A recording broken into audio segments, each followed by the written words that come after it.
And the last point which I want to stress again, this function of the ummah cannot be performed unless the ummah can show to the humanity at large a model of Islamic society, Islamic state, at least in some one country of the world. Because testimony verbal, then testimony practical. You say, Ashhadu an la ilaha illallah wa ashhadu anna Muhammadan Rasulullah. This is the verbal testimony. And you are a Muslim on the basis of this verbal attestation, verbal testimony. Then you have to act accordingly. From every action of yours, it should come before the eyes of the people. Yes, he believes in Allah. He is accepting His commandments. Yes. He really believes in Muhammad sallallahu alaihi wasallam. He is following him.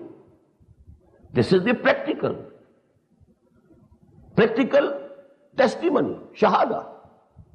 And then, not only as an individual, we have to give this shahada collectively. Before the eyes of the people, there should be a model. Come here, see. This is Islamic society. This is the economic system of Islam, based on justice, fair play, fair distribution of wealth, equitable distribution of wealth. Come here, see. This is the Islamic state, free of repression, no repression. The only repression, if you can call it, that's the commandment of Allah. No repression of man by man. No kings, no rulers, no ruled.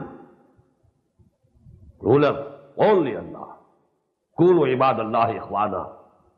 Become brothers with each other. All of you as bondsmen to Allah and brothers to each other. Kunu ibadallahi ikhwana.